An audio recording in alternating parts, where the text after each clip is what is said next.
ਸਤਿ ਸ਼੍ਰੀ ਅਕਾਲ ਦੋਸਤੋ, ਜਿਵੇਂ ਕਿ ਤੁਹਾਨੂੰ ਪਤਾ है 10th का रिज़ल्ट आ चुका है और लगभग लाखों बच्चों ने और 26 अलग अलग कंट्रीज़ में 76 सब्जेक्ट्स में 10th के जो पेपर्स हुए थे और वो रिज़ल्ट अब आउट हो चुका है। अब बात ये है कि इफ़ इन केस मान लो बच्चे जो है उस रिज़ल्ट से सेटिस्फाइड नहीं हैं, इन केस कहीं उनको लगता है कि हमारे मार्क्स ज़्यादा आने चाहिए थे लेकिन मार्क्स कम आए, तो आप अपने स्कूल जो रिज़ल्ट है उसको वेरीफाई करवा सकते हो, उसको री इवैल्यूएट करवा सकते हो। री इवैल्यूएशन के 3 डिफरेंट स्टेप्स होते हैं। पहला स्टेप क्या है? Verification of marks. दूसरा, obtaining scan copy of the evaluation answer book. और तीसरा, री इवैल्यूएशन ऑफ आंसर्स। ज़्यादातर बच्चे इस चीज़ में डरते हैं, यार कैसे करें, क्या करें। तो मैं आपको बता दूं, ये बहुत ही आसान तरीका है। मैं इसमें आपको सारा तरीका बताऊंगी कैसे आप अपनी री इवैल्यूएशन भर सकते हो और कहाँ तक ये सेफ़ है। ओके, तो सबसे पहले क्या है कि ऑफलाइन मोड में कोई भी री इवैल्यूएशन नहीं होती। अगर आप सोचो कि आप अपने वहाँ पे जाके ये काम करवा लोगे तो ऐसा कुछ नहीं होगा। जो भी एप्लीकेशन ली जाएगी only and only online mode पे ली जाएगी। ऑफलाइन में कुछ भी री इवैल्यूएशन नहीं होती। अब उसके बाद क्या है, जो चार्जेस वगैरह हैं वो भी सिर्फ़ और सिर्फ ऑनलाइन ही डिपॉज़िट कराए जाते हैं।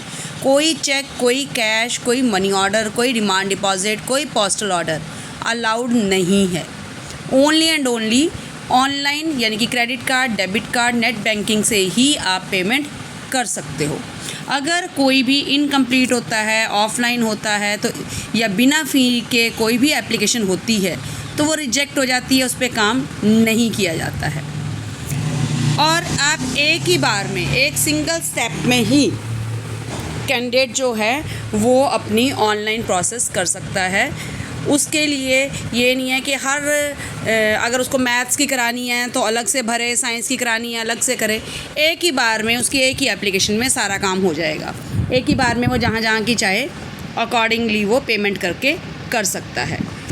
और इन केस यहाँ पे एक ख़तरा भी मैं आपको वार्न करूँगी, ये नहीं कि आंखें बंद करके करवा लो। इन केस आपके मार्क्स कम हो जाते हैं तो वो भी वैलिडेट होंगे, वो भी माने जाएंगे। आप ये नहीं कह सकते पिछली बार मेरे ज़्यादा थे वही चलने दो। तो सोच समझ के करवाओ। अगर आपको 100% भरोसा है कि हमारा पेपर अच्छा था तो करवाने में कोई बुराई नहीं है। बोर्ड जो है उसको दोबारा से चेक कर लेगा। इवन एक नंबर भी कम या ज़्यादा होता है तो वो चेंज हो जाएगा। अब कैसे करना है? सबसे पहला क्या है? सबसे पहला है आपकी फ़ीस कितनी है। 500 रुपये पर सब्जेक्ट आपकी फ़ीस लगती है। जितनी भी आप भरते हो 500 रुपये पर सब्जेक्ट उसमें फ़ीस लगती है।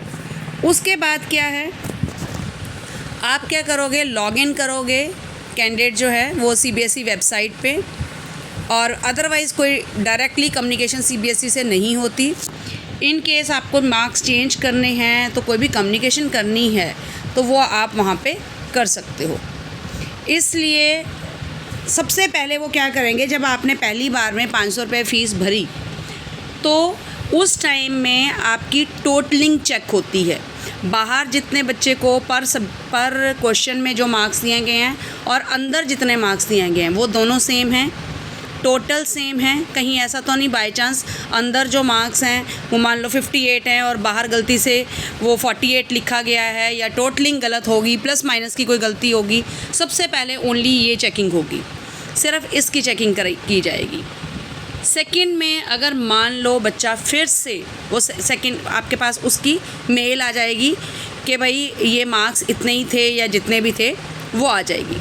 सेकंड स्टेप क्या होता है, उसमें आपको आपकी आंसर शीट की फ़ोटोकॉपी मिल जाती है। आपकी शीट की कॉपी आ जाएगी कि ये आपकी फ़ोटोकॉपी है, ये आपकी स्कैन शीट आ जाती है।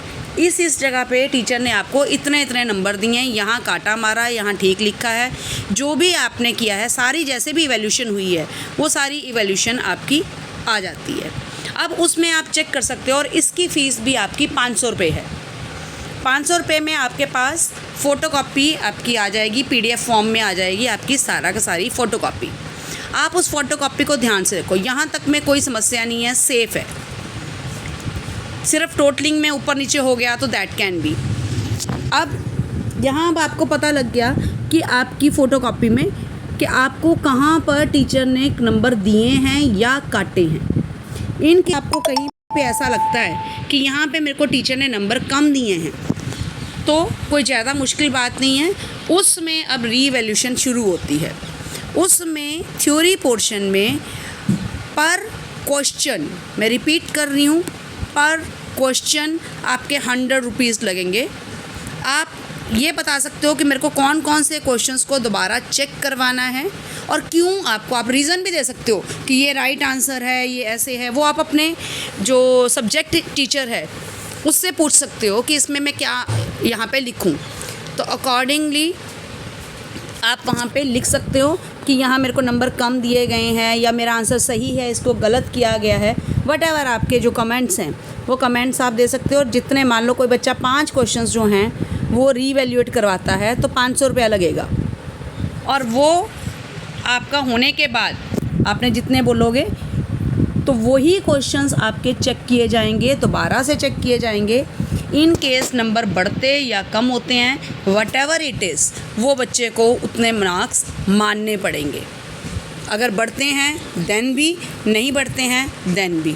इन बिटवीन अगर आपके पास ओरिजिनल मार्कशीट आ जाती है तो वो बोर्ड को वापस करनी पड़ेगी और आपकी बोर्ड से नई जो मार्कशीट है वो बनकर आ जाएगी। This is very easy way, जिससे आप ये अंडर RTI एक्ट 2005 में है कि आप इस तरह से अपने मार्क्स निकलवा सकते हो। All the best to you all.